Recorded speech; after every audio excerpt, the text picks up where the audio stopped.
This conference will now be recorded. Yes, we can hear you. Thank you.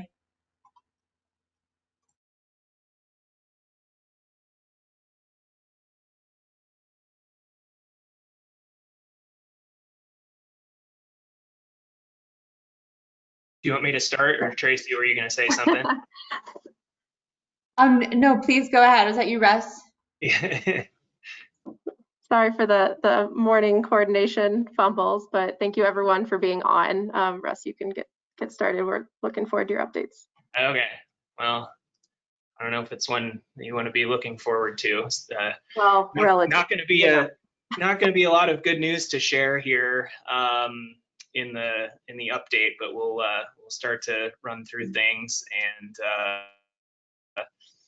yeah, we'll go from here.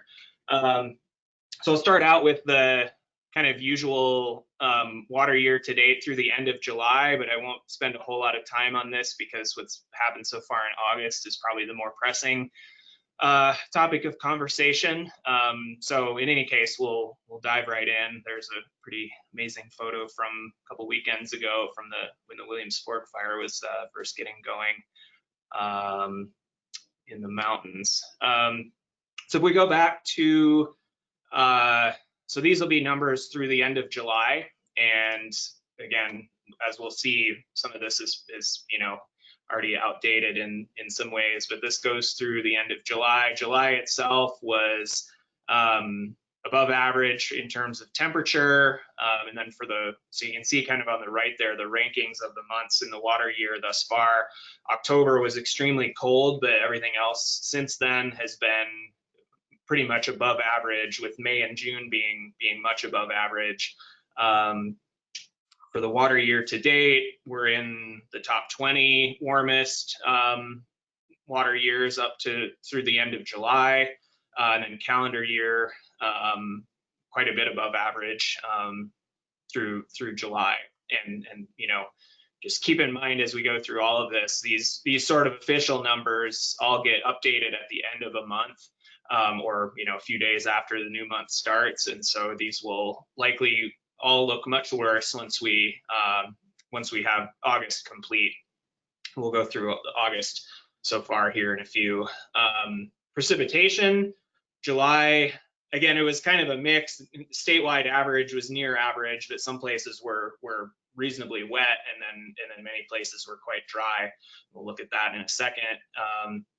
But as you see, going back through the water year, we've not had any above average precipitation months over the course of the water year. So through October through July, we're in the 8th driest such period. Just for comparison to a couple of years ago, the 2017-18 analogous period was the 5th driest. So we're through July, we're in the same ballpark there. Calendar year through July was the 8th driest on record. And if we go back 12 months, so go back to last August, and remember last summer was also very hot and dry. So if we go back to last August through this July, it was the 3rd driest of that 12-month period, with only 2001 and 2 and then 62, 63 being drier. So we've really kind of leading up to August, what we've seen is maybe no like shockingly bad individual time periods, but just kind of persistently dry through that entire period. And then that leads us up to August, where we'll see the numbers sort of have been shockingly bad. Just looking in more detail back at July, this is temperature across the state.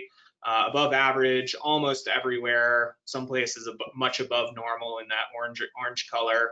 The far eastern tier of counties is the one place that was near normal in July in terms of temperature. Just zooming out globally, July was also a very warm month. Very significant heat waves in much of Asia. Siberia was record warm. You can see the U.S., pretty much the whole U.S. was above average. So it was the 2nd warmest July on record, and we're now 2nd warmest year to date globally, with only 2016 being being ahead. So 2020 will end up in one of the top 5 warmest years globally. If we look at, I show a couple of things that zoom in on this period of April through July, because this is when things have really, April was kind of when things started to turn bad. April itself was a really dry month and a warm month. And so this April through July period, you can again see a good chunk of the state being much above average in terms of temperature, with the exception being just some parts of the far eastern plains and then some pockets of North Park and South Park there. Going back to the entire water year thus far, not excessively hot through July, but warmer than average across most of the state. And so that's where we see, we're in the top 20 or so warmest years for Colorado through July, but not in the top few by any means. Again, through the end of July, we'll see what that all looks like when August is finished. Switching over to precipitation, this was July, percentage of normal. You can see we actually did have a few spots that were, try and get my mouse up, but I guess it's not going to work for me. So you can see there were a few spots in July that actually had quite good precipitation. The San Luis Valley was above average. It was mostly from a period near the end of July, maybe a 10-day period or so, where we had really persistent rains and good rains there. Similarly, you can see parts of southwestern Colorado and parts of the Arkansas Valley all had periods of really the sort of rain we should expect in July, and even a little bit more than that. But you can see sort of the northern 2/3 of the state were all quite dry, and pockets of Larimer, Jackson County there, and then northwestern Colorado and Mesa County all having very, very little to no precipitation during July. And this is how that ranks in terms of historically. So you can see again a chunk of the Arkansas Valley there being much above normal for precipitation, and San Luis Valley looks good, and parts of the Four Corners area look good, but then bad everywhere north of there, with some pockets of much below to record dry in the northern part of the state. So here's that April, May, June, July period that I mentioned again.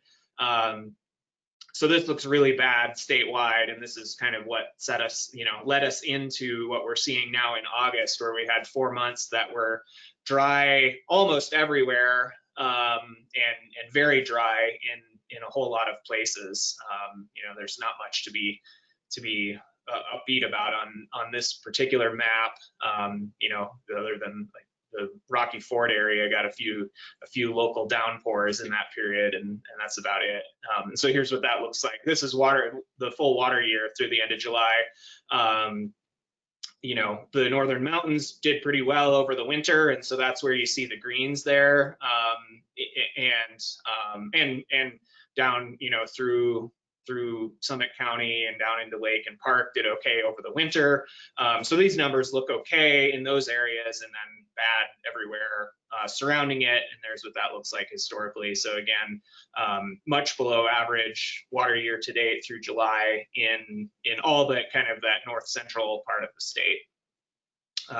Okay, so that's kind of where we were through the end of July, which was not great news in most places, especially going back through April.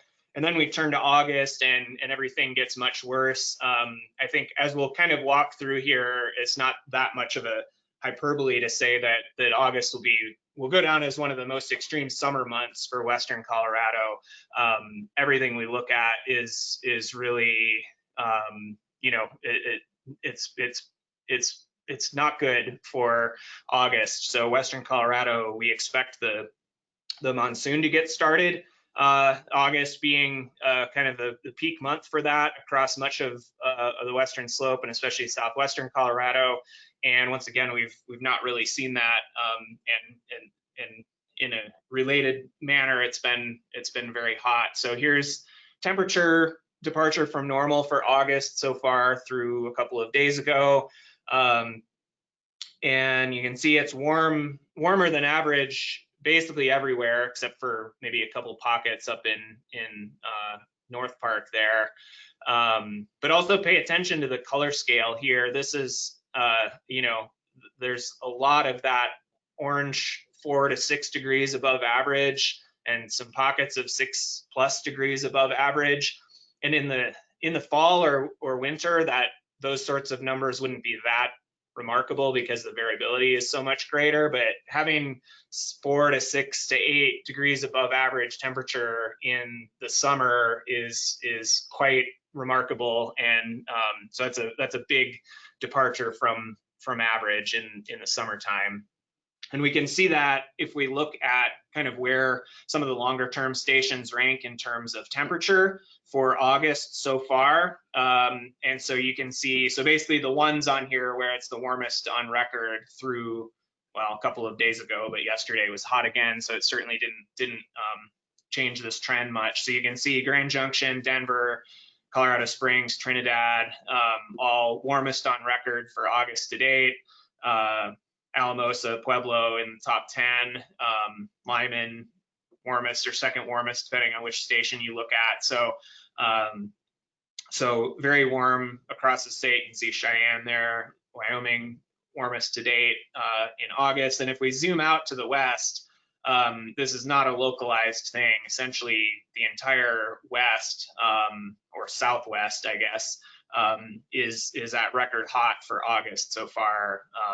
Phoenix has broken their most 110-degree days. You can see, you know, western New Mexico, all hottest on record, Salt Lake City, much of California. So this is a big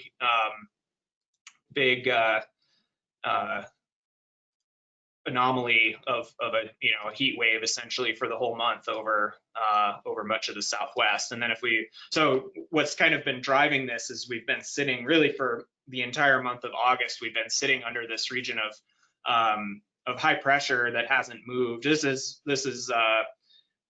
you can think of this as pressure kind of in the middle of the atmosphere. What it's showing is height at the height of a pressure surface in the middle of the atmosphere.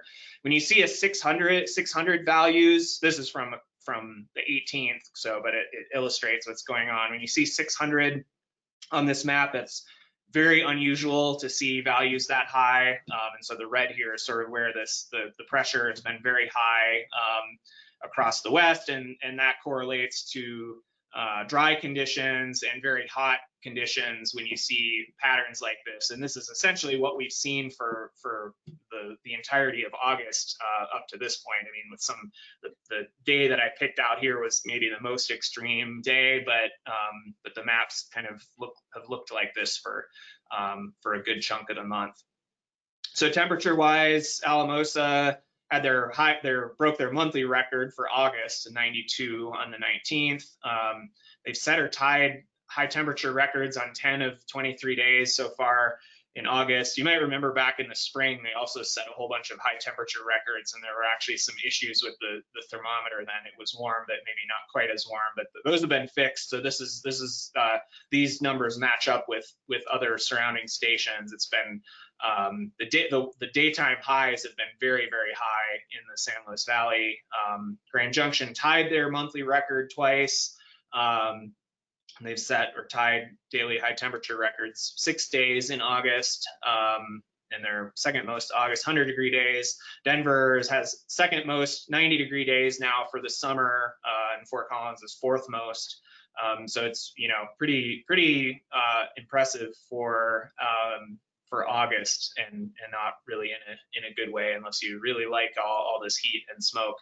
And then if we look at precipitation in the same framework, those same areas that are at record hot so far for August are generally record or near record dry. Grand Junction, driest August on record. They have 0 precipitation for August thus far. Alamosa, driest August thus far. Trinidad, Pueblo, second driest, well, I guess 9th driest for the long-term record at Denver, but just not a lot of precipitation to go around. And similarly, this is true across much of the West as well.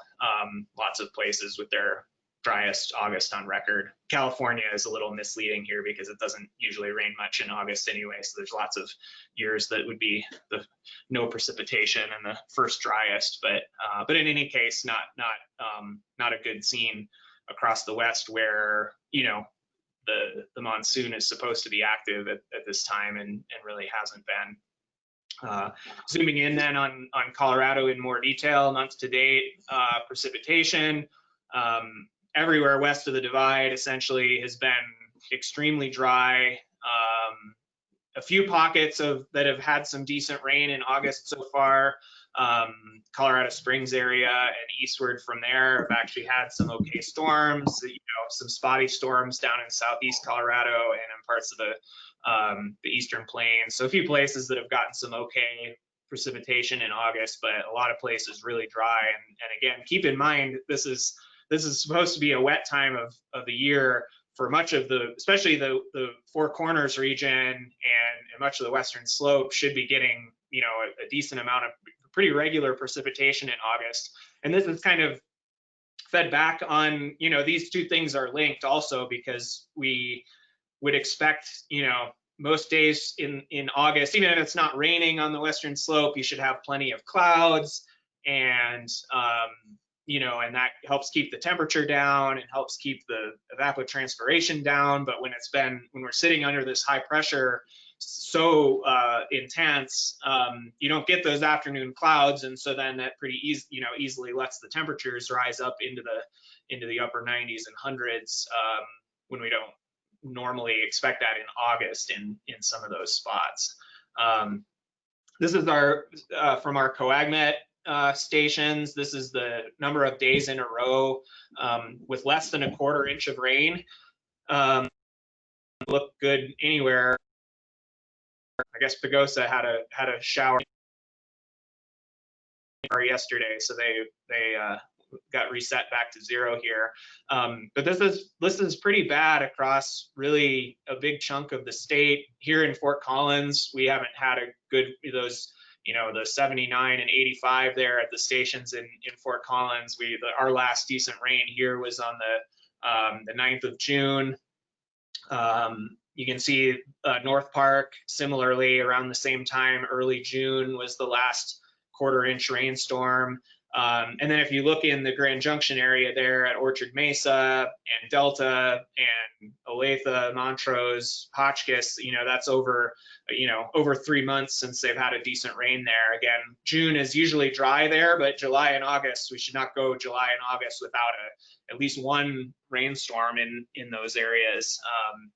And then Eastern Plains is a bit of a mix. Again, the Arkansas Valley was wet in much of July, but August has been really dry in most places as well. And same with the Four Corners region, where it's been basically since those good rains at the end of July, there hasn't been much since then as well. So not looking too good on these maps. And just as a reminder of, you know, what we expect in August, we expect August to be wet, especially sort of from that, you know, El Paso County, Colorado Springs eastward. So that area has had some rain, but, you know, the San Luis Valley is supposed to get a good chunk of its small amount of annual rainfall in August, and that hasn't happened. And similarly, much of the West Slope, August should be a wet month, and it's not. The one part of the state that is typically dry in August is up in the northern mountains, you know, Steamboat and up in that area is usually dry in August, so it's not quite as unusual to see it be dry up there. But in any case, it's this is another reason why it's not good that we seeing such hot and dry conditions, because a lot of places we expect it to get some relief in August. Quickly, Hey, just Russ. one other. Sorry, go ahead. Sorry, this is Tracy. Before you move on from that, I was just curious, you know, the expected precip for August, is that because of the monsoon? Yeah, right, exactly. So, and that's most important kind of south of, you know, southern half of the state. It doesn't really affect the northern mountains or northwest Colorado very much, but right, we should get, you know, very routine thunderstorms in the afternoons in the southern half of the state, and obviously that isn't happening. So yeah, exactly. And could I just trouble you? It seems like some years we get it and some years we don't, or some years we get it very strongly and some years we get it very weakly, and it seems to be maybe like a regional or even kind of global pattern that sets up if we get the monsoon or not. Is that true, or would you say something different about that? No, I think that's right. It's because it is very much a regional thing, and if I guess I can just go back to kind of those. I mean,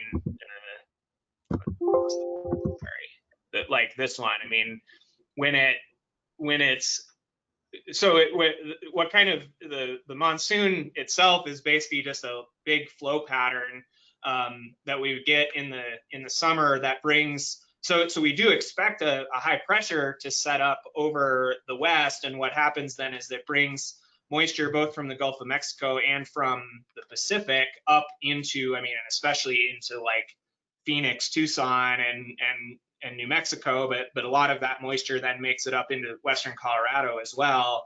But this year, instead, we've had the high pressure just sitting right over this area and keeping that moisture away, and so the moisture is not coming up into this part of the country, and it's keeping it hot. So, right, I mean, some years the moisture will make it up only, maybe to central Arizona and New Mexico, and we don't get it in Colorado, but it's good to the south. But this year it's pretty bad everywhere.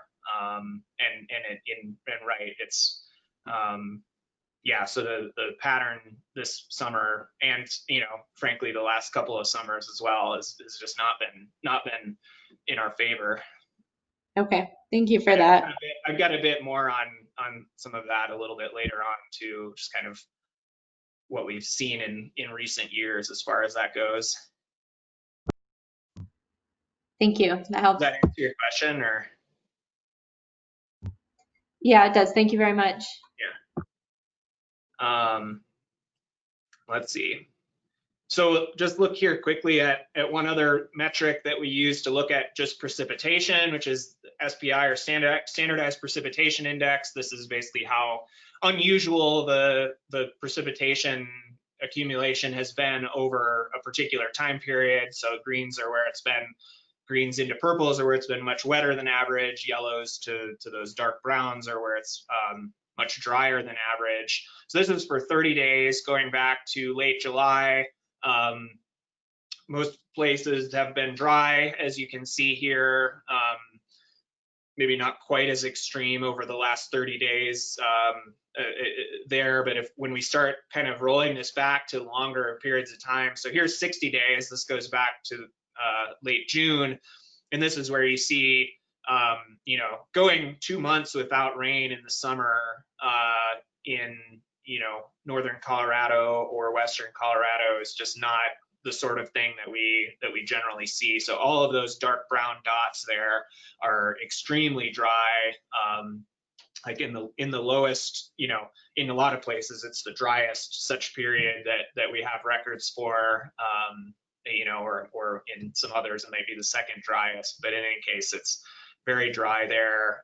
You can see in this time frame, like the Arkansas Valley is near normal, and that looks pretty good down there. San Luis Valley similar because of those good rains in July, but especially north of the northern half of the state, and especially the northern and western half of the state has been really exceptionally dry since mid-June. If we go back to April, 120 days, similar picture. A lot of those dark brown dots on the map, so not good as far as that goes. And then here's water year to date, which is a little bit different. So this is longer term precipitation deficits, and here's where the Eastern Plains pops up more again, because last fall was dry, the spring was very dry on the plains, and so some of that pops up, but it's really not a good picture just about anywhere. The one wet spot in the state really over the last few months has been Ray. In Yuma County, they had a huge rainstorm, pretty localized in July, and a couple of others. They've they've had 14 inches of rain at Ray in the last 90 days, but that's far more than anywhere else in the state by a long way. All right, so now we'll try to put this together in terms of drought and where some of this, the lack of precipitation and the heat all comes together, and obviously that's been manifest in the big fires that we've had. The Cameron Peak smoke plume here over Fort Collins for the last couple of weeks. It's been pretty miserable in terms of air quality up here. Does make for pretty sunsets though. So here's what the drought monitor map looks like nationwide as of last week. You can see much of the west and southwest in drought conditions, and some other pockets around the country, but certainly Colorado and neighboring states being some of the worst spots. If we zoom in to Colorado, then here's what the map looks like. So we've got 99% of the state in drought, just a couple of little pockets there in only the abnormally dry category. 73% of the state in D2, which is severe drought or worse. And then, a little over a quarter of the state in the D3 conditions. This map's certainly not going to get better this week based on what we've had over the last week. I'm not sure how much worse it'll get, but certainly not going to get better in the last week. Just for comparison, here's what it looked like a year ago. That was after we had our really huge snow winter in 2018-19, and then a cool wet spring. But then it started to get hot last summer as well. But still, that was what the map looked like in August a year ago, just a couple of slivers of abnormally dry. And then we go 6 months ago, February, the drought kind of started to creep in southern Colorado, where there wasn't much precipitation over the fall or into the winter. And then 1 month ago, here's what it looked like. So still, some pockets that looked okay even a month ago. And then here's again what the current map looks like. So it's developed, with droughts, it's always some combination of slow and fast, and I think that's a bit what we've seen here. It was sort of slow to start out with, and then it's been fast here recently. Just one other way to look at that, this is how the drought monitor has changed. So this is over the last 6 months. If you saw greens on here, it'd be places where things have gotten better over the last 6 months, but we don't see any of that. And so you can see where, some parts of the state have gotten, quite a lot worse over the last 6 months. And here's over the last 3 months. There has been a few pockets of improvement over the last 3 months in the the Arkansas Valley and San Luis Valley, where they had decent rain in July, but still, we're still in drought conditions there. It's not as bad as they had been. And then here's the 1 month change map. So you can see, even some places that have degraded 3 categories in the last month with the extreme conditions we've seen.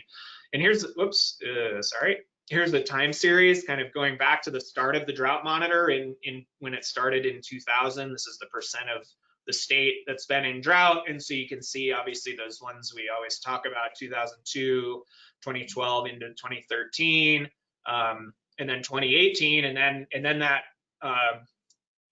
the drought going away on the drought monitor in 2019, and then very quickly coming back here this year. So that gives you maybe a bit of that, somewhat a broader, longer time perspective. So let's look at some of the drought indicators that we've been looking at. And again, they all look really, really bad for August.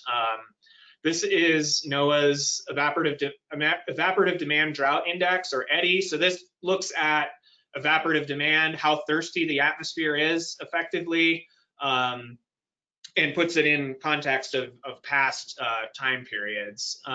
And so this takes into account temperature, humidity, winds, cloud cover or lack thereof.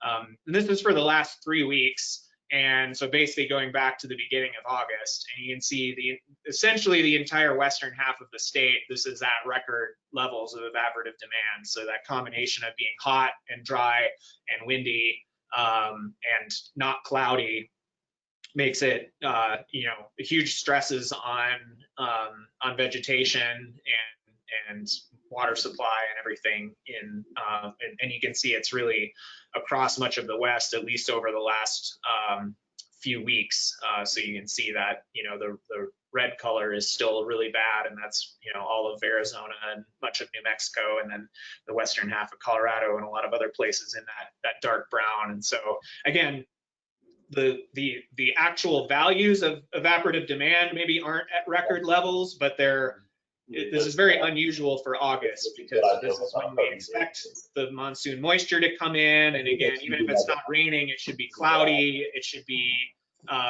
not as hot, and this is really uncharacteristic of August. And so you can see it's basically, off the charts as far as this goes. If we go back to 3 months, it still looks bad everywhere, maybe not quite as extreme as we've had in the last few weeks, but this is, part of the reason why we have the whole state in drought, is that it's been warm in addition to not raining. And so that goes back to May, and we've been in kind of high evaporative demand since then. We can look at this also at our stations, at the coagnet stations. This is percentiles, so 50 would be average here, or kind of a middle year. 0 would be the worst, 100 would be the wettest. And none of the stations really look very good, but several of them are at, a lot of them are at like their second worst in terms of this metric. So for example, Olathe, left is evaporative demand, so that thirst of the atmosphere, and then the right is this is just precipitation minus evapotranspiration. So basically how much deficit there is. And so it's tracking right up there with 2018. The red line in most of the year that shown here is 2018, which would be the worst recorded for that station previously. We actually think that the winds have been underestimated at this station, so it might actually be worse than it's showing here in the last month or so.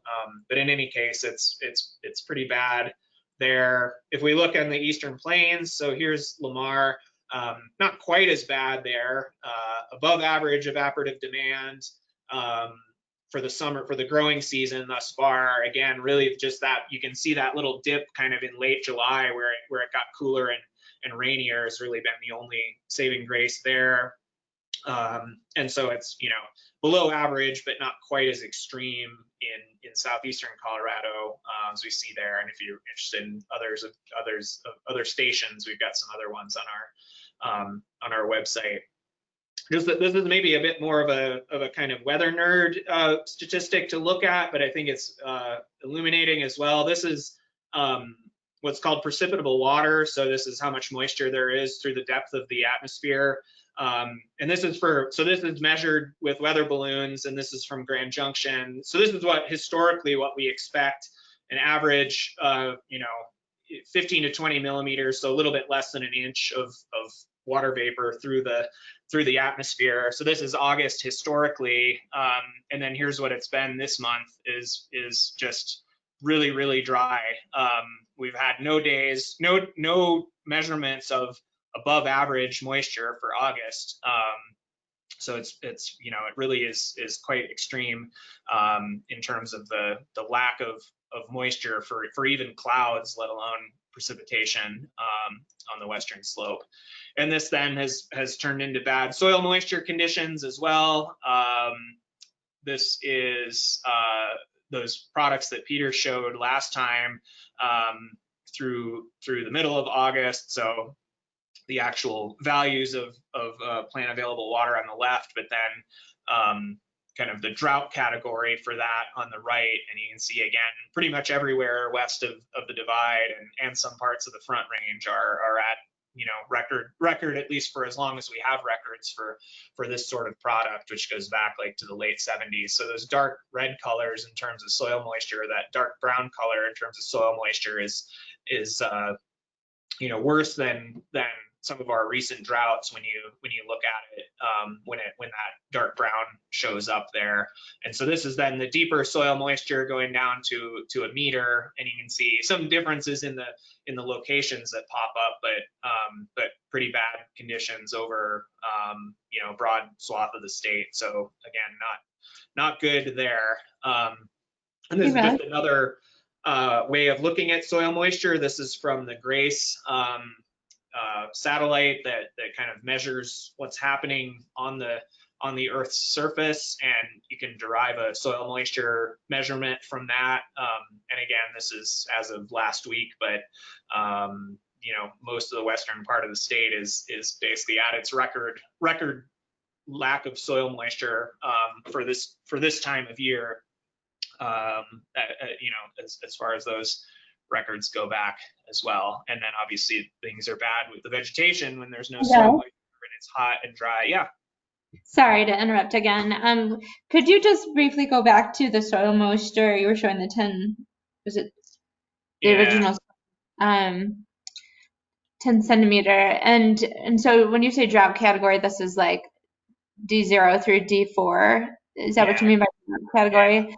Yeah, and we kind of line it up to the percentiles so like less than the second percentile would be the D4 category and so on. Yeah. Okay, and that you got to my question. So is that basically how the drought monitor establishes what is D4? It's like it's less than 2% of years would be experiencing such a drought, or is it maybe not really defined in that exact way? No, it's defined exactly in that way, which is not perfect because it sort of assumes a normal distribution of all of these things, and we know that's not quite the case, and especially in our part of the country. But yeah, that is exactly how it's defined. And same with all those metrics, like the standardized precipitation index is defined the same way. And so we kind of, and Eddy is defined that way. So we sort of make all the plots with the same colors, at least to try and match it up to those, 2% of years or 5% of years or whatever it is. Yeah. Okay, thanks. Yeah, you can kind of see on the bottom of this one, you can see how those are actually defined. So second percentile. So, 2 out of 100 years would be drier, is the kind of the D4 definition, and D3 would be 5 out of 100, 5 out of 100 years drier, and so on. And so the soil moisture, I mean, you said that GRACE soil moisture is based on satellite collected data that you were showing at the 10 centimeter location. How is that determined? Is also somehow satellite based? Yeah. So soil moisture, as you know, is very challenging to. I mean, it's not that hard to measure, but measuring it doesn't. It tells you what's happening at that very spot that you measured it, and maybe not much beyond that. So these maps here, these use a combination. I mean, it uses the weather observations and then kind of feeds them into a hydrologic model to make estimates of the soil moisture. So this is kind of a combination of observations and then some model information here this goes back to 1979, I think, as is the length of record of these. So it's, obviously it's not, there's going to be limitations with anything like this, but when the map looks like this, it's a pretty clear signal. And then GRACE, I've had people explain to me exactly how the GRACE the method works, and it's super interesting, but I can't remember off the top of my head exactly how it it's actually like measuring the weight of the water essentially on the planet, and it can then turn that into things like soil moisture measurements, and it can measure lots of other things too. But anyway, this is, I think, I think it probably does include a bit of model estimation here as well, but a bit of a different method. Okay, thank you. And then, right, vegetation does not respond well to hot, dry, lack of soil moisture conditions. So this looks really bad pretty much everywhere across the state, veg dry. So this is the kind of longer term vegetation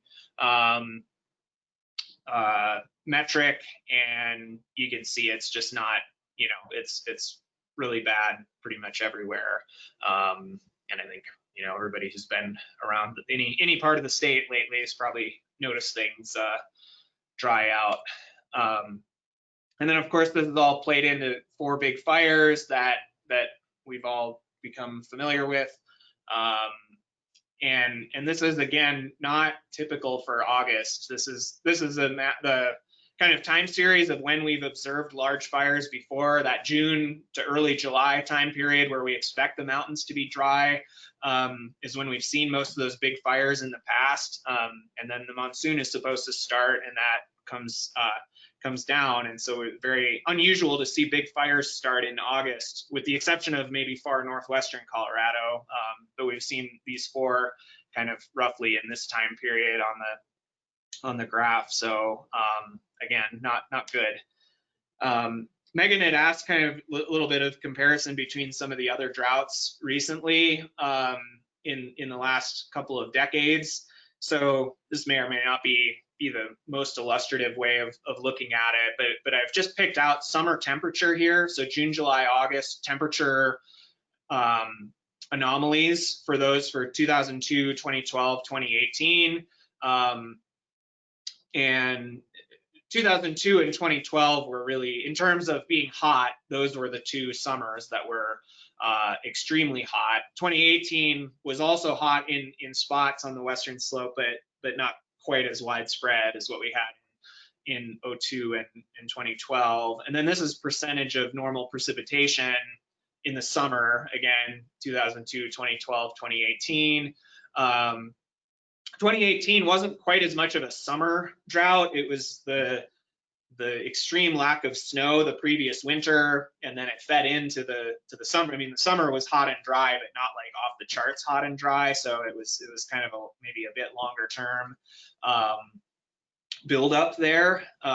2002 was just, you know, is kind of still the standard for a hot, dry summer. And the spring leading up to that was incredibly hot as well. Well, it was incredibly dry. It wasn't incredibly hot. And then the summer was incredibly hot and dry. 2012 was most extreme in the spring, but then that really continued through the summer, especially on the eastern plains. And so we'll see what these maps look like once August is all put together, and we can kind of make a more detailed comparison, so we can put something like that in next month. But I think it will, you know, this summer will look worse than 2018, but sort of the preceding period wasn't as bad.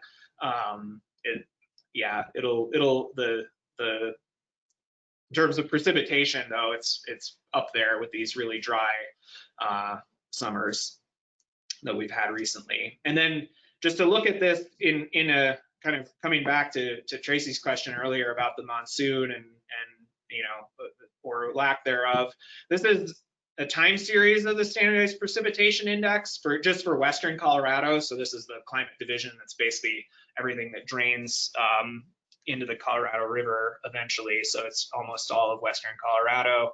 So going back, you can see, you know, through this period, obviously lots of variability, wet and dry periods. Recently, the last 4 years, and this does not include this summer yet, but this summer will look really bad on this as well. So this is just in terms of precipitation.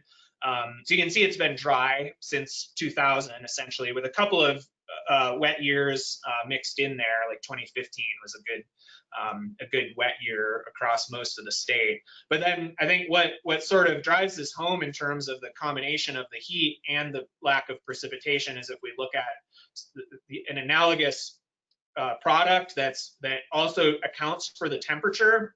This is the SPEI, Standardized Precipitation Evapotranspiration Index. And this is just a really grim trend for the western slope. You can see, you know, even those years that had okay above average precipitation, the blue bars here within the last couple of decades, once you account for the temperature effects, those basically go away. And so this is, you know, when people talk about hot drought, this is really kind of illustrates what's going on there. And so it's, you know, so I mean, and I think kind of in the context of climate change and whatnot, I'm not, you know, not every 20-year period is going to be as bad as the last 20. You know, we'll see wet periods again, but I don't know that we'll ever see these, you know, +1.5, +2 type values in the SPEI like this, because even the years that are wet, you know, are also likely going to be warmer. And so it just, you know, it stresses out everything in the summer, especially a bit more. So in any case, so that one kind of jumped out at me as a pretty bad looking graph there. All right, I'll quickly run through. I'm probably spending more time than I should already. I'm just going to quickly run through some of the stations here, and you can look at what the graphs look like, but I've kind of put a couple little anecdotes on most of them here. So Grand Lake, as we take our swing around the state, driest on record since July 1st, so they should have close to 4 inches over that time period, and they've had 0.3. So this is not probably surprising then that the fire danger would be high in that area, and that's very close to where the where one of the big fires has developed. And then they're 70% of average for the water year up to this point. Grand Junction is just not good in any way. So driest on record from August 1st to date and July 1st to date. You can pick some other starting points in there, and it'll be like the second or third worst. 5th driest water year to date. So since April 1, the normal should be about 3.5 inches. They've had less than an inch.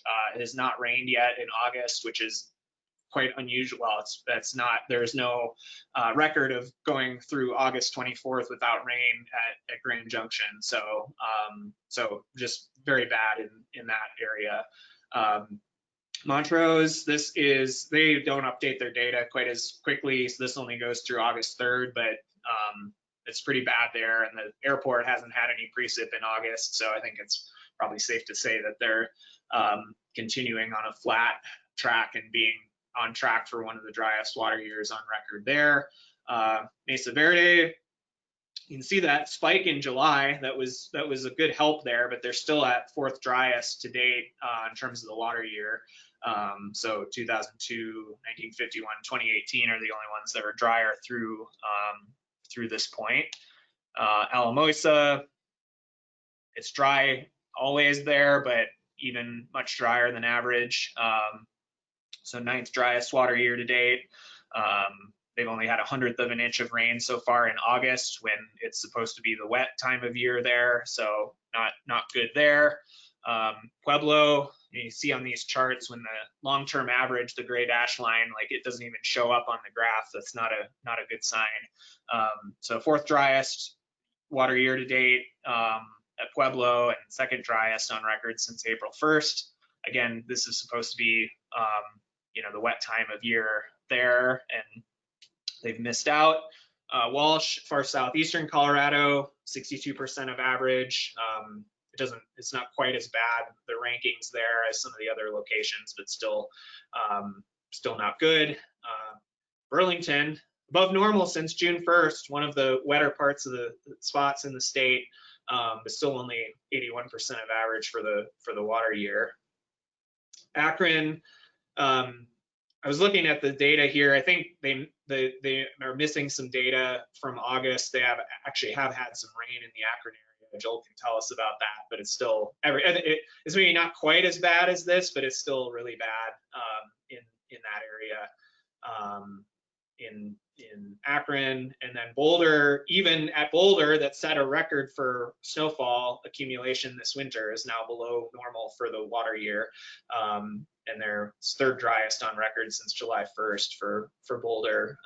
So it's just the lack of precipitation since you know, over the summer has been quite remarkable. I kept this snow picture in there because we can all think about snow and hope for snow at this point. We can take a quick look at the outlook here, and I saw some Triste and maybe other weather service folks on, so they can chime in if I get something wrong. So here's that map I showed earlier that had that really you know, slow moving, oppressive ridge of high pressure in the west earlier in the month. Just to compare that, this is with a forecast now to next week, but the pattern, it looks like it's finally going to change, at least briefly.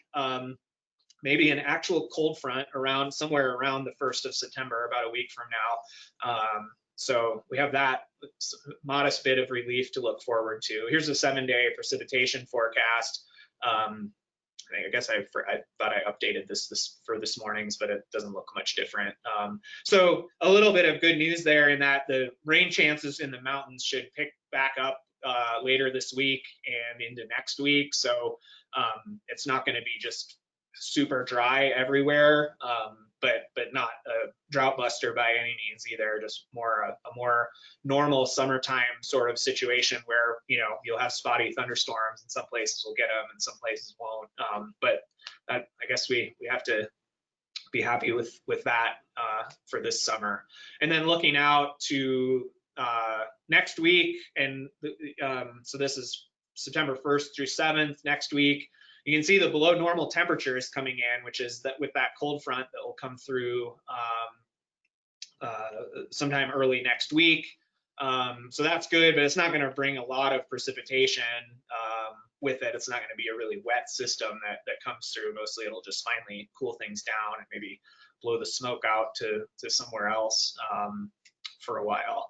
And again, looking back at this is sort of what we expect for August in terms of the how important the month is for precipitation. We go ahead to September. Remember, September is not a wet month on the Eastern Plains, so things would typically dry out as we start to dry out as we get into September.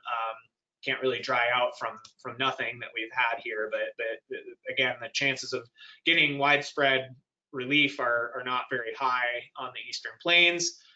September does tend to be a wetter month on much of the Western slope, so there is some, you know, at least climatologic, historically, there's, you know, hope for better precipitation in September.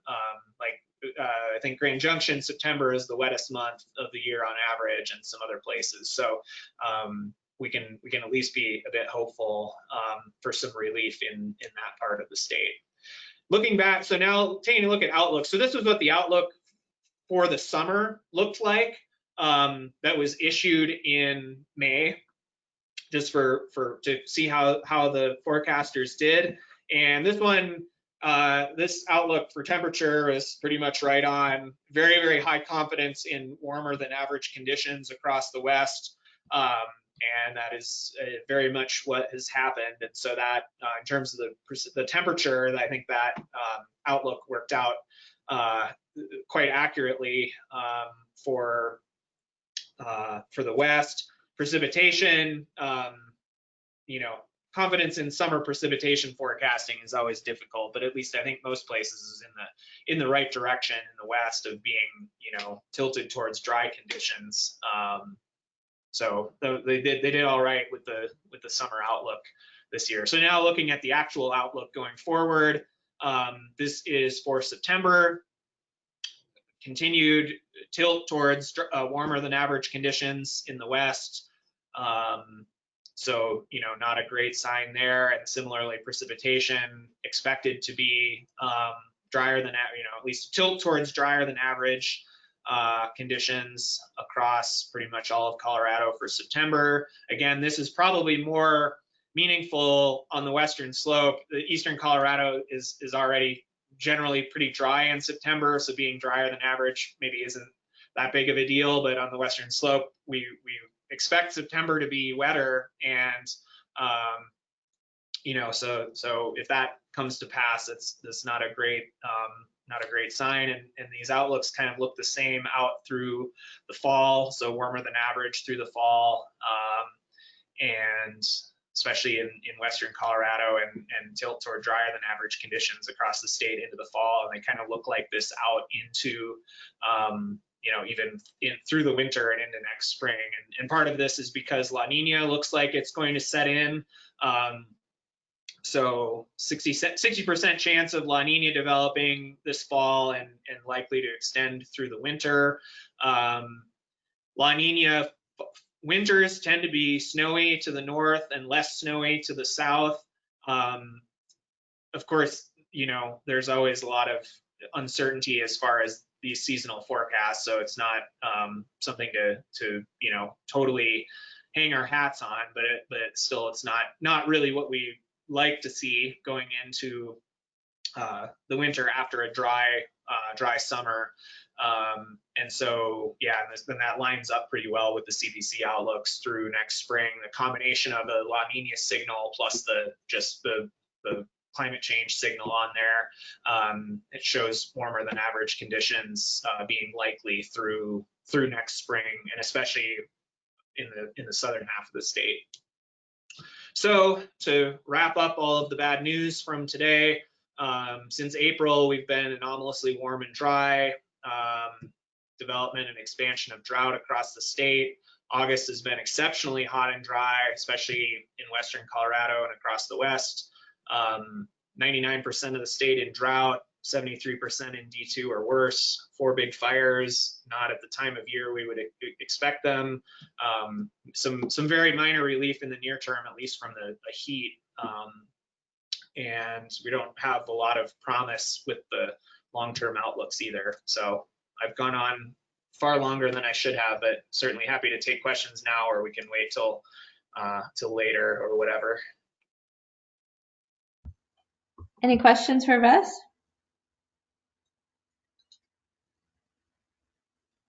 Okay, thank you. That was really helpful, Russ. We appreciate the time. So, all right. So next up on the agenda, we have NRCS. I didn't notice who we have joining us from NRCS. Is it Brian DeMoncos today?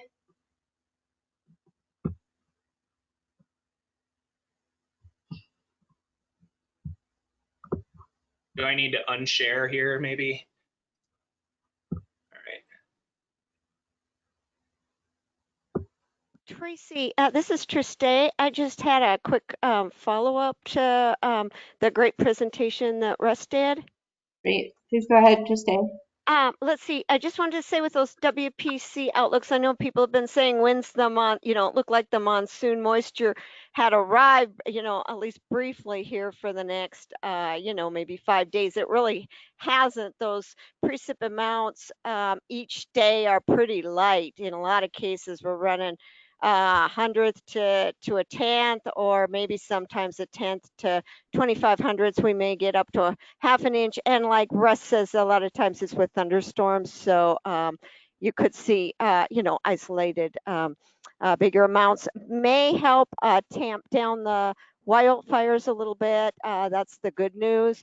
But then with it kind of drying out and getting into a zonal flow or a west to east flow, we could start to see stronger winds with that, and that would be a big problem for the personnel, and people working the wildfires, and then just for also new wildfire starts with it being so dry. So just more bad news, sorry. Okay, well, thank you for that, Triste. Now it looks like we've got Carl here. We've got your presentation up. Carl, are you muted or unmuted but unable to speak? Can you hear me now? I can hear you. There's a lot of feedback. Yeah, I don't know what that.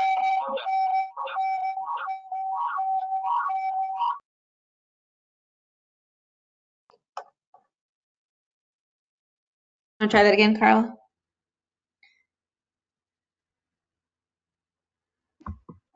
Is that better?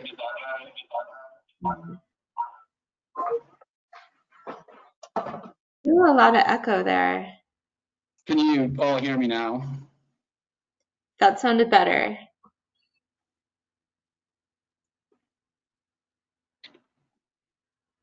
You want to give that a try, Carl?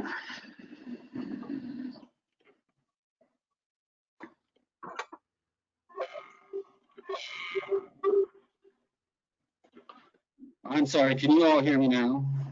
Yes. Okay, sorry about that. My computer's being a little quirky and had to hang up my cell phone. Okay, sorry about that. Yeah, that sounds pretty good. Okay, great.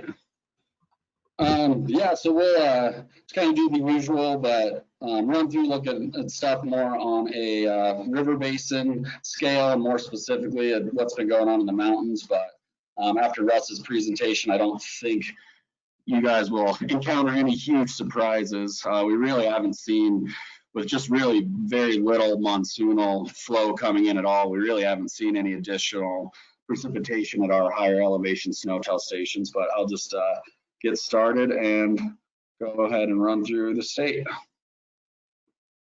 Maybe. There we go.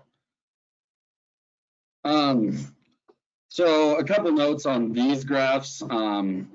We've been out running around doing all our summer maintenance on the snow-tell site, so I haven't had time to address some of these product issues, but the bars on these for the August 2020 isn't populated, so you'll just have to focus on the text box to get those values. But up in far northwest Colorado, July was on the drier end compared to other parts of the state at just 38% of average precipitation, and August has been actually very similar to that and has received 34% of average August precipitation so far.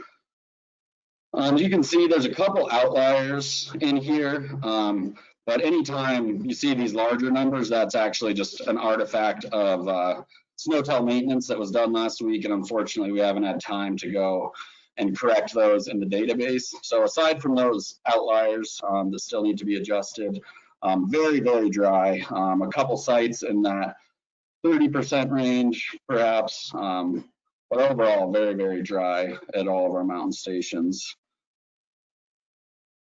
And you can see that here in the time series graph as well. Really, since June, things have pretty much leveled out, or even arguably since the middle of May.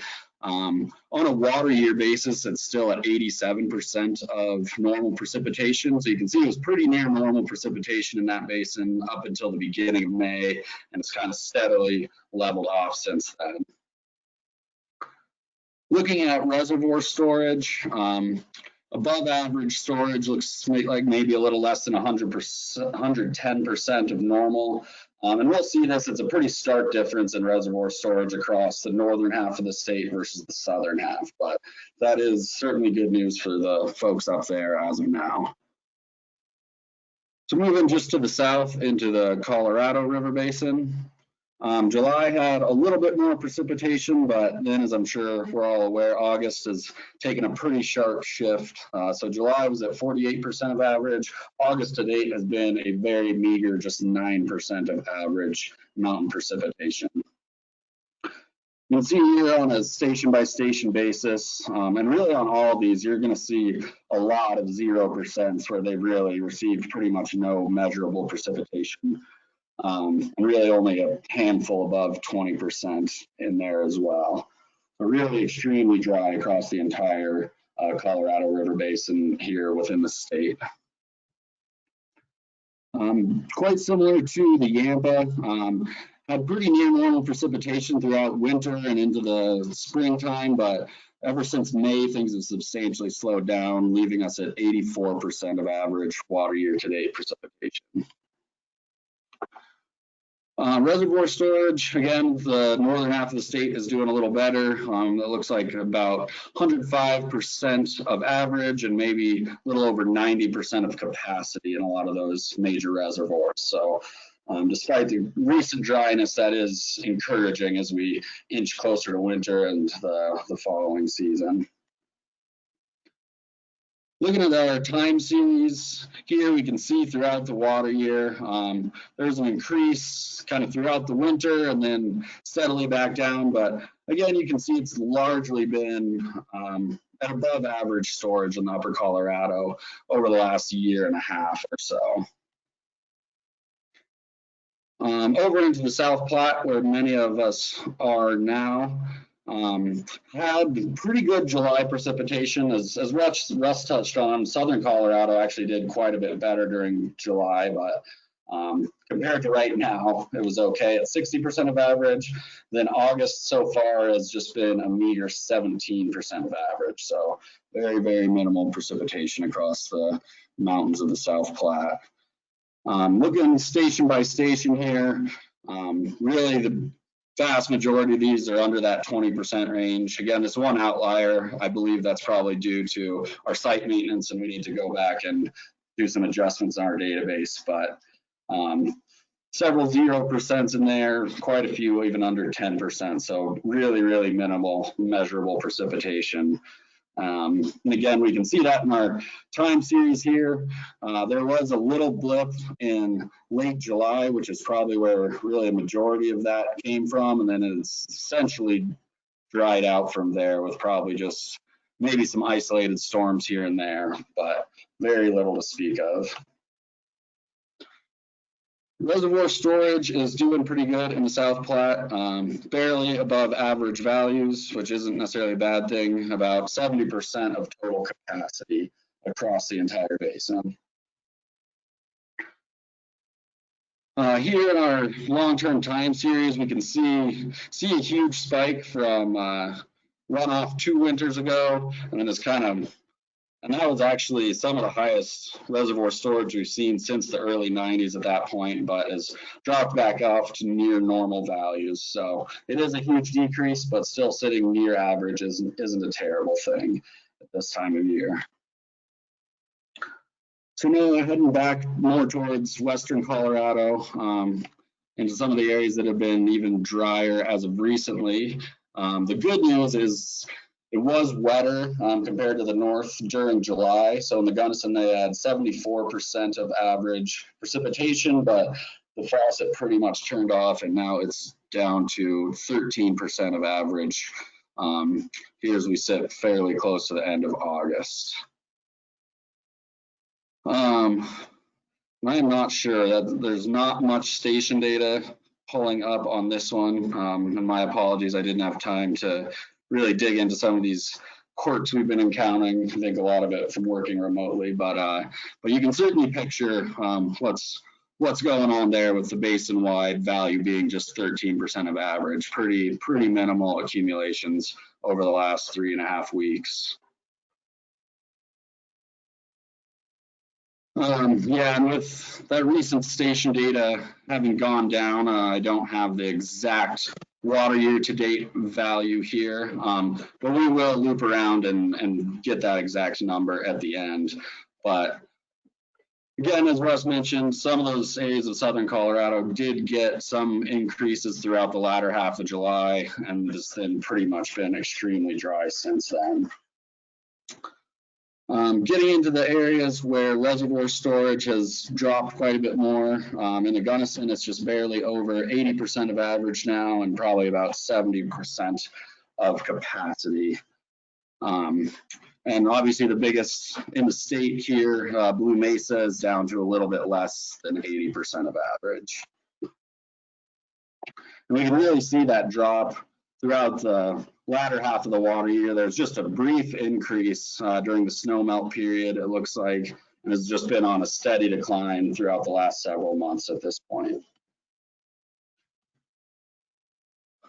So down in our combined southwest basins, kind of got to the southern and western San Juans, July actually turned out pretty good, had exactly 100% of average precipitation accumulation, but then dropped back down, pretty much turned off, and it just has 10% of average August to date at this point.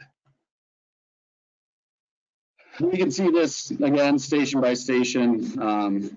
Couple that have pretty much received absolutely nothing, and a few stations that have received a little bit, but certainly quite uniform across all of southern Colorado, just very minor accumulations here and there, but very, very dry overall. So currently, those combined southwest basins are at 70% of average water year precipitation, and you can kind of see that more dramatic increase from a series of presumably monsoonal storms or some sort of consistent series of storms over maybe a week or so in late July provided a good increase. But that was really what drove the number for that entire month, as prior to that, from mid-June through mid-July was also extremely dry, and then after that brief period has petered off again. Reservoir storage in these basins is on the lower end across the state. I believe the Rio Grande is slightly less, but it's looks like about 75% average and about 60% of capacity as far as reservoir storage is concerned. Here we can really see the very dramatic swings over the last 2 years or so, 3 years even. With pretty severe drop off, and then the winter before last was really exceptional. It brought it back to well above average. And this year we really saw a very minimal increase in reservoir storage from snowmelt runoff. It really just flattened out for a very brief period, and then has been draining out since then. So moving on to the upper Rio Grande here. Very similar values as the basins to the west. July had a slightly above average precipitation at 103% of the normal value. And then August to date has been very dry and has just received 9% in the Rio Grande. Again, similar story to what we've been seeing in the region and from what we saw from Russ, but really no big even spatial components, just with that major high pressure we've been sitting on, just really all around the entire upper Rio Grande, very, very minimal precipitation coming in as of late.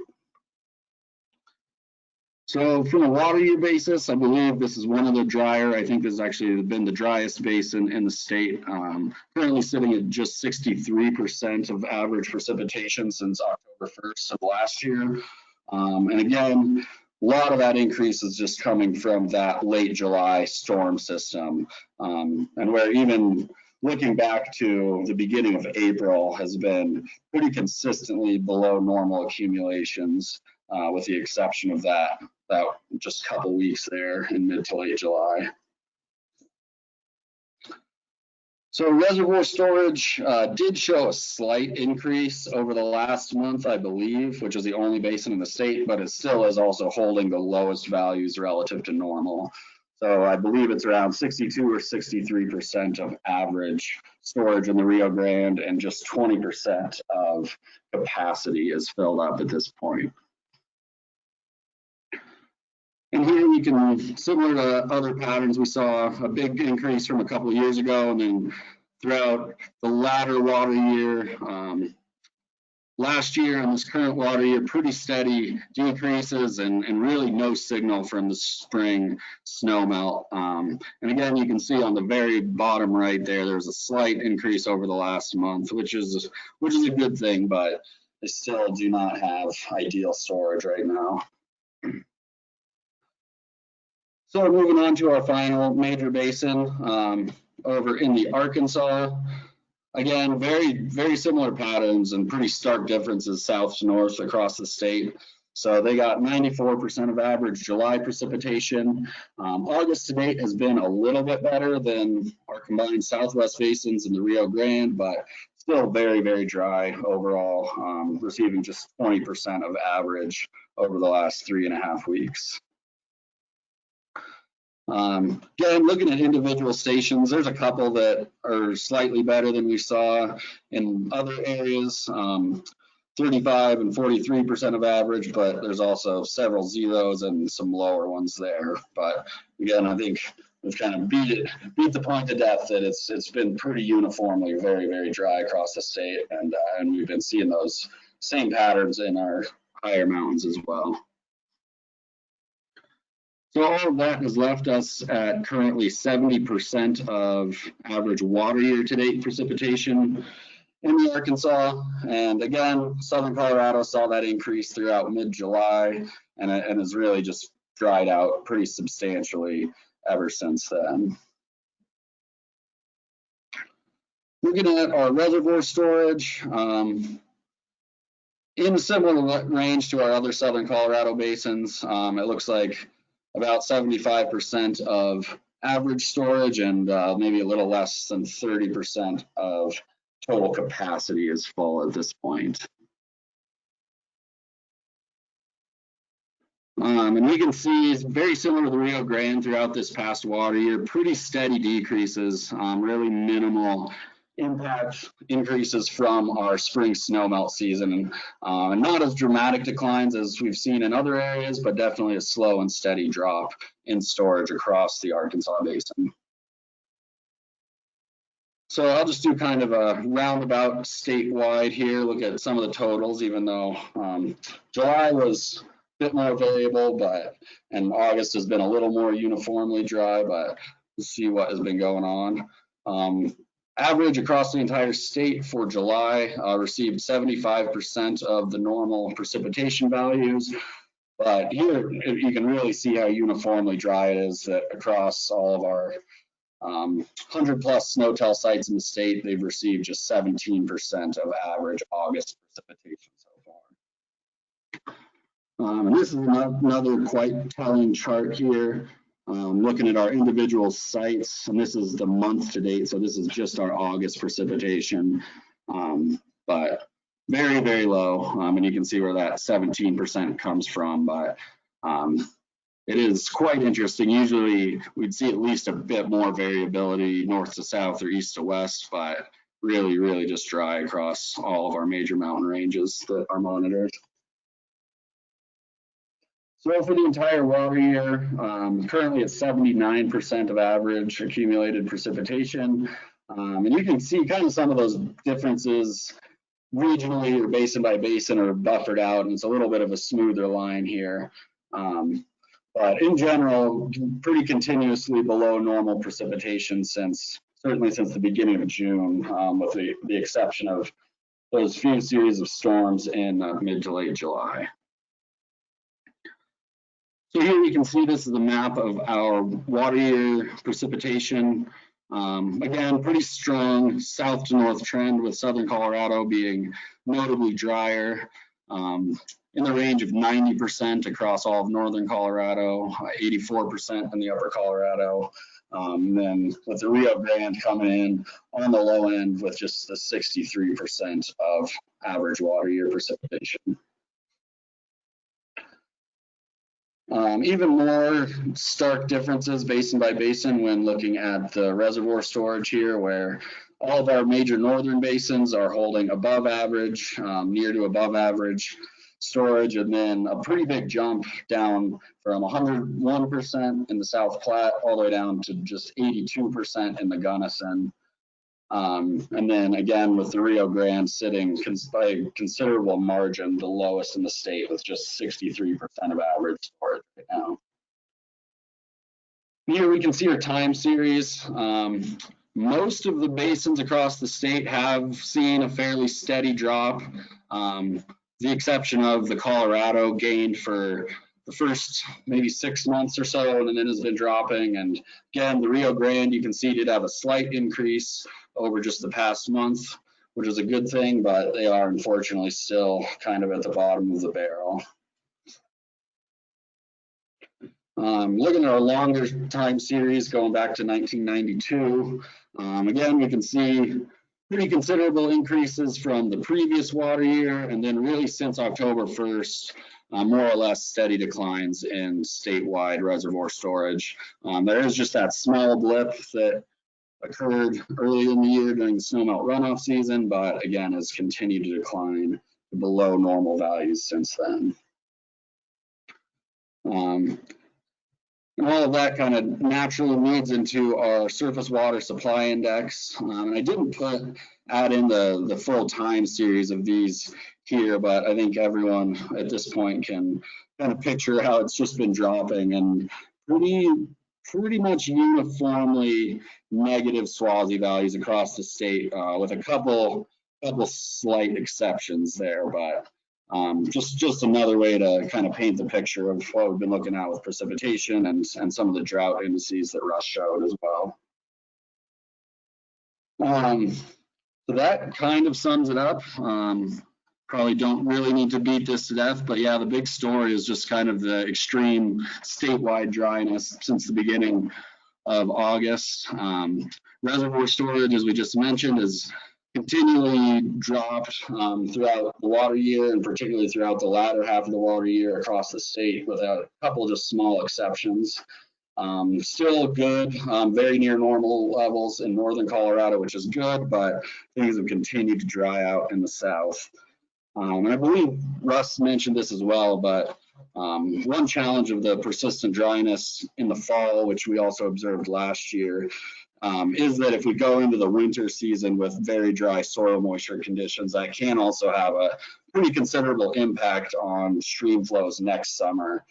Kind of regardless of snowpack, those dry soils can really retain a lot of water that would otherwise make it into the stream. So hopefully we can have a shift of the pattern and get a little more moisture in the soils before we head into the snowpack accumulation season. And that is, I believe, all I have. And definitely happy to field any questions. Any questions for Carl?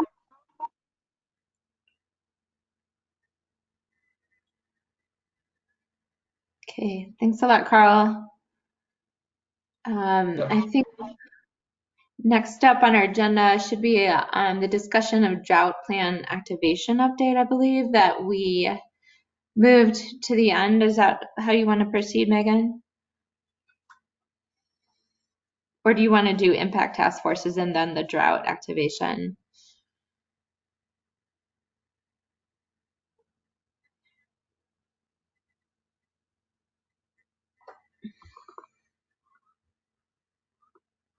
Maybe Megan is muted. I think I'll go ahead and make Sorry. Can you hear me? I can hear you. Muted the wrong device, or unmuted. I think I will follow the reports. I want to make sure that everyone on the phone gives us, some words of what's going on. Just looking at the time here, and I can make sure to condense my update and provide follow-up. Okay.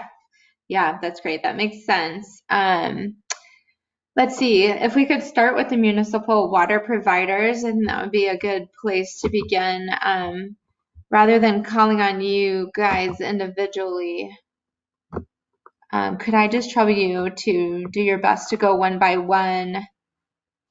Hi, this is Brian Fitzpatrick of the City of Aurora. Thanks, Brian.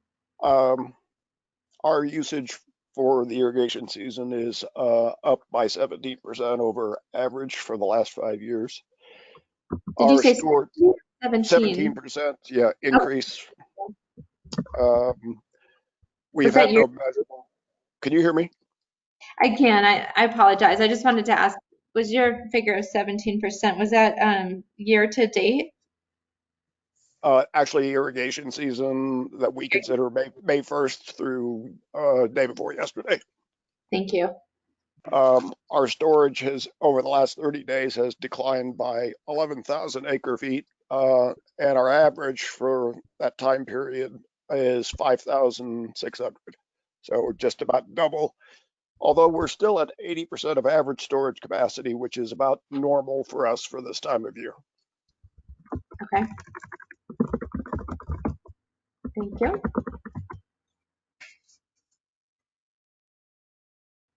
Hello, this is John Orr. Go ahead, John. All right, City of Thornton, our last week's production is, year-to-date production is 14.85% above 2019. And month-to-date, August is 14.68% above last year. That's been pretty consistent all summer. Our current storage amount, we're sitting at 84.7% of capacity, and that's pretty much normal. We were able to fill going into the summer before Clear Creek dropped very low, below average. And let's see, Stanley Lake is sitting at 38,014 acre feet, which is 91% of capacity.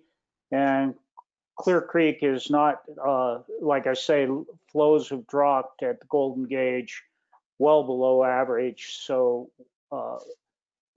we're not able to match production out of Stanley Lake, and it's dropping. And that's my report. Thank you, John. All right. Hey all, Jason Feinhout from Denver Water. So far in August, we are 21% above our average use. And for the year to date, we're 11% up from our average use. Reservoirs peaked this year at 94%. We didn't fill completely, but we got close.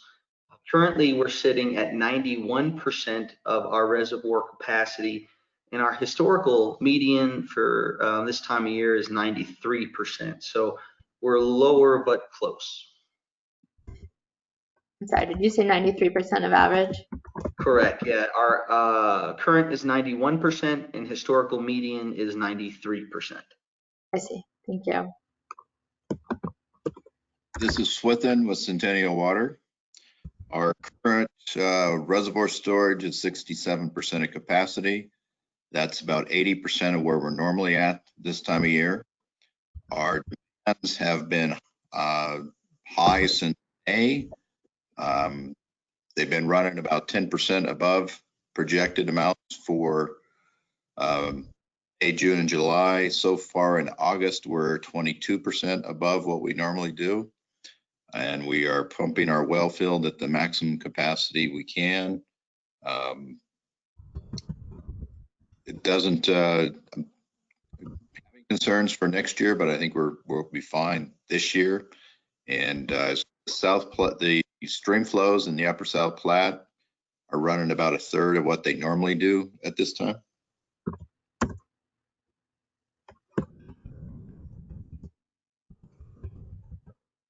Thank you, Swithin. Anybody else on the phone from municipal water suppliers? Justin Zeisler for Colorado Springs Utilities. We've seen our water year to date at 8% above last year, and current system storage is at 81.6%. Our average is 81.4 for this time of year, so we're sitting right at about average. Okay, thank you. Any other water providers?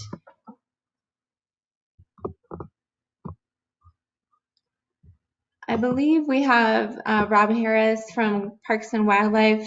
Rob, maybe you're joined by some other folks, I'm not sure, and you may want to give a report about wildlife impacts due to the dry conditions.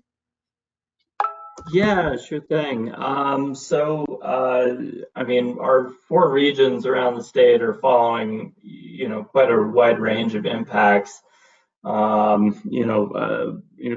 of mind, of course, is the Pine Gulch, Grizzly Creek, and Limbs Fork fires on the west slope. All 3 of those fires are pretty close to important fish species, so like the green lineage Colorado cutthroat trout, that sucker, mottled scalp, and speckled dace.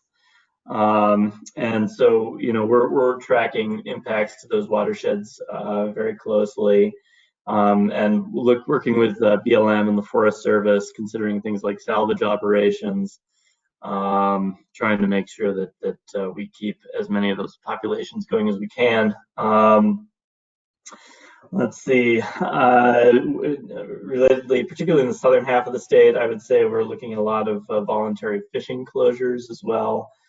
That would be, for example, the Animas River, San Juan, Conejos, Rio Grande, South Fork of the Rio Grande, Chimichi Creek, and the Lake Fork of the Gunnison, as well as actually the Arkansas between Pueblo Reservoir and I-25. And generally, I believe what this means is that anglers are being asked to stop fishing by noon during the heat of the day. So that's one measure that we're taking. Also, at a number of locations around the state, on particularly the west slope, we're looking at opportunities to release water to improve flows and improve temperatures. So examples of this include Lake Avery and the White River. Also looking at Lake San Cristobal, on the Lake Fork of Gunnison, Silverjack Reservoir to the Cimarron River, and Beaver Park Reservoir to Beaver Creek in the Rio Grande Basin. So, I mean, there are quite a number of, our regional folks really have their hands full these days. Another example is we're looking at Jumbo Reservoir near Julesburg, trying to do an emergency fish salvage operation there because the storage levels are getting quite low. So, yeah, there are quite a number of impacts, and they're being handled on that local level. They really vary quite considerably. That's about all I've got to fit into 5 minutes, but happy to answer any questions to the extent I can. Thanks, Rob. I'm just curious. I don't know if a drought would typically affect terrestrial animals, unless maybe they don't have enough food sources or access to water or something. Any reports of effects on terrestrial animals from your teams? I have not received any. I have reached out to our senior terrestrial biologists, and yeah, I just haven't heard anything along those lines I think that the fires for sure are a big issue, but my loose, non-expert understanding of that is that the terrestrial animals do have survival tactics that they engage during times of fire, and that really right now from our biologists, the focus is on the aquatic resources. And what might happen to some of these watersheds as we, get into water, the normal watershed issues that you encounter post-fire with burn scars, et cetera. Okay. I just noticed, I think Isabel's on the phone here from Broomfield, and we might have skipped you in terms of the municipal report. I'll just suggest, Isabel, if you want to chime in, to go ahead and oh, there you are. Yeah, here I am. So this is Isabel, and I'm actually at the city of Boulder now, Okay. which is closer to home. Yeah. So so I started mid-July, so I'm still getting to know the system. But our reservoir levels have been right around normal for this time of year. Definitely the usage started going up, in particular early August or so. But I will have a lot more information over the next few months. That sounds good. Sorry to put you on the spot like that, and No, you're congratulations fine. on the change there. Okay. Does anyone else on the call have any impacts to wildlife that you'd like to note for the record? Okay, if not, I'll suggest that we move on to agricultural impacts. I see Joel here is on the phone, and maybe some other folks would also want to comment on this. Hi, this is Joel. Joel? Can you say dry? Really dry. Looking at the crop progress and all that, we've had steady progression downward on soil moisture, where 80+% of the topsoil and subsoil are either very short or short across the state, which is way above average, the long-term average. Crop production out here, we're seeing a lot of dryland crops that are going to be harvested as a forage or just given up out here. Typically, we would be, finishing up the year, maturing right now, but it matured about a month ago and turns nice crispy brown. Livestock producers, They've been feeding cattle for at least a month, for the most part, supplementing pastures or just completely feeding. Is that just earlier than you would expect? Oh, you'd figure at least October before you think that. So we're at least 2 months ahead on that. Yeah, irrigation wise, we're just replacing what Mother Nature isn't giving us. So pumping or diversions are going to be way above average on that. I know I'm already on all our research plots at or slightly above what I typically pump for an entire year. So, and I still have a month to go. So it's not going to be pretty. The nice part is at least the prices are starting to come up. So for the folks that have some crops to sell, the prices are going to be a little bit better than what they've been all year long. For as far as the wildlife, we're seeing a lot of congregation around irrigated sites, any kind of water supply that's left around here. I know I have fun of seeing about anywhere from 8 to 12 deer a day around my plots, which I wish they wouldn't be there. They could be somewhere else. So that's kind of where we're at on agriculture. So it's a dry year. We're coping. The key here is, do we get some moisture before wheat planting? That's going to be the big one because we have a very dry surface conditions. Okay. Do we have anyone else on our call that would like to talk about conditions for the agricultural community? Tracy, this is Scott. Hi, Scott. Sent you an email. We're going to have a basin-wide call come on the Yampa starting at noon today. Second such call in 2 years. Second such call in history. As everybody's been saying, Northwest Colorado, we're just like everybody else, dry, very dry and drier. Just a couple things. I've got 21 CFS of natural stream flow in the Bear River, and I have 4.87 at my bottom gauge, and I have a demand for 3 times that much just on the bottom end of my system. We're releasing 70 CFS today from Stagecoach Reservoir. 35 CFS of that is a reservoir release to help sustain the environmental flows in the river, meaning 35 CFS of that is natural flow, which would be an all-time record low for the site and the gauging station since the reservoir filled in 1989. Per the call on the main stem of the river, the current flow at Deer Lodge is 51.9. The 25th percentile is 123, and the median is 222. Local hay production, 60% of average is what is pretty much folks are seeing, and folks are in a desperate search for pasture. Thank you. Thank you. Anyone else on our call want to talk about any other drought impacts on any sectors that we haven't covered yet? Hi, this is Ken.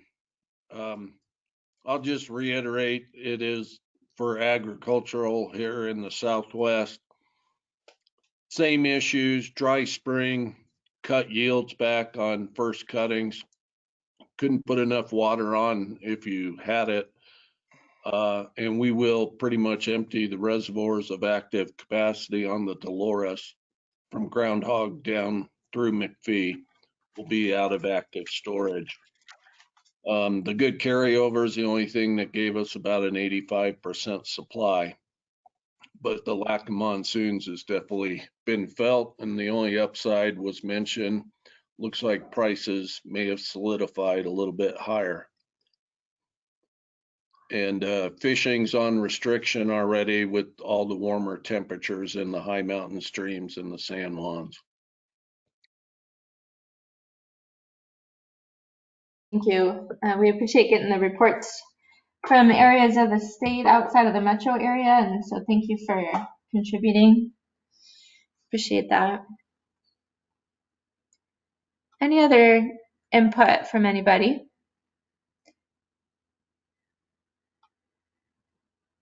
All right, I think let's turn it over to Megan. I think we might go over a little bit here, so folks can hang on. You're welcome to. If not, there's a few things I'll throw out just real quickly, which is the Agricultural Impact Task Force, which was initiated with the drought plan activation, has been meeting bi-weekly since the beginning of August, or first started talking in July. So that group, there's a good number, like 25 folks on that bi-weekly call that have been discussing impacts across the state. Excuse me. And if folks are around in 2018, you might recall that there was a bus tour, a drought tour in 2018 to bring decision makers and the legislatures, folks to drought impacted areas to talk to folks that just couldn't articulate on the ground impacts and really see with their eyes the conditions. And obviously that's not feasible this year in a COVID world. So we've come up with some really creative ways to maybe even do better than the 2018 tour. And that is, there's two components. One is a webpage that I'm showing right now, which we just made live this morning. It's very nascent, it's kind of draft form, but it is ready to go. And I can share the link here to everyone. But this is through the Colorado Water Conservation Board's Engage CWCB page. We're going to be using this website for stakeholder engagement, particularly through the water plan. And because we already had this contract on board, we could just create a drought page to collect any anecdotal stories, or there's a lot of different widgets we can add to this page. And one, we just have two up right now. One is a drought story where you can just describe a narrative or the types of impacts you're seeing. And the other is this drought map, which you can click on wherever you are in the state and upload a photo and a caption to show how you're seeing drought through your area. So this will be a really unique way to engage folks with basically showing our decision makers, including the Drought Task Force director level group, what you're seeing on the ground. And it's also a direct place where we can take questions and answers and have open discussion. So we can add other components to this website, like a Q&A or a discussion board. Right now, we just have these two up to show what's possible. And Kate Greenberg and Reagan Wascom are co-chairing the Ag Impact Task Force group. We heard loud and clear that folks, especially producers, want to talk to people in person. And we thought of a creative way to do that was to engage our state staff and the Ag Task Force representatives that are already distributed across the state and meeting with producers regularly, whether that's state land board or inspectors or CSU extension agents, to do some in-person, really informal interviews and just capture, with a cell phone, some video or audio of conversations or questions that they would, or comments that they would like to share with decision makers. So this is kind of a new world that I'm learning as I go as well. But this distributed approach to a tour is going to let us cover a lot more ground than we could for sure with a bus. So that's this will be announced officially. It has not been formally announced by the CWCB. We're running that by the Drought Task Force group this afternoon. But this is going to be the primary way that the Ag Impacts group can engage with folks statewide without having state staff who, for example, are based in Denver, drive all over the place and also create a risk for COVID. So we've provided some just storylines that we've heard from the Ag Impact Task Force that we already know are out there, and we're trying to identify, folks who might be interested or wherever those stories resonated or were born from, participate in these interviews. But if anyone on this call has ideas of particular, I'm calling them stories, but you can call them impacts or whatever particular lens you would like to put on the drought impacts for the year from your angle. I'm really interested in hearing those. You can reach out to me directly. We also have this new fancy email, drought@state.co.us, that multiple agencies can access. So the Department of Ag can access that as well, and we have folks helping us through multiple agencies. So that's the big update on what we're trying to do just to collect reports and anecdotal stories throughout the state. That doesn't necessarily translate to responding better in future years. So hopefully through some of those storylines, we could actually pull out, questions or recommendations that we can then package up to the Drought Task Force and Governor, so that in future drought years, we can continue to improve our response as a state. So that's my primary update. I have shared that link, which should be live right now, but if you have any issues, just let me know. We've truly drafted it yesterday, and it's been a concept. So the other updates that I have regarding state activation is there have been some, there was a letter that went to Governor Polis from USDA just a few days ago to add a few county designations to disaster declarations. So that I can share in the notes as well from this meeting. And I mean, you wouldn't be surprised of which counties those are, but we are going to discuss this afternoon with the Drought Task Force group on any sort of extension for the plan. We may need to include more counties than we had previously activated initially in June. There were 40 counties that were activated with the plan.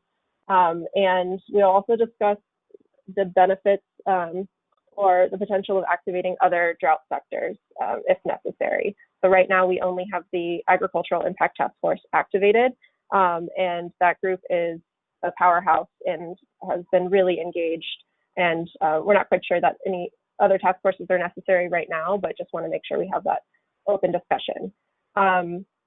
Lastly, we're going to discuss this, would be a topic maybe for future water availability task force meetings, potential policies to encourage local drought planning in years where we're not in crisis or in multiple crises.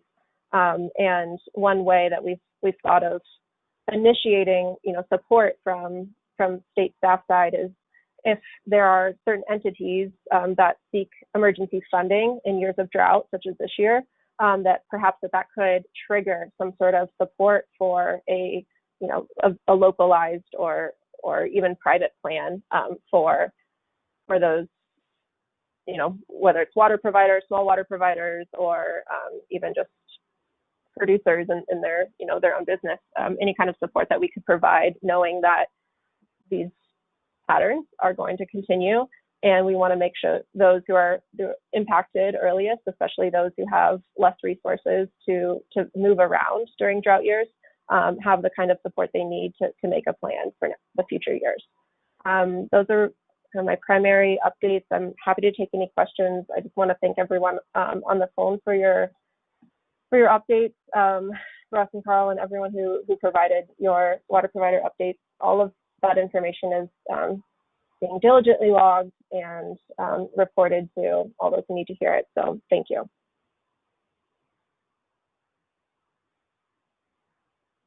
Any questions for Megan?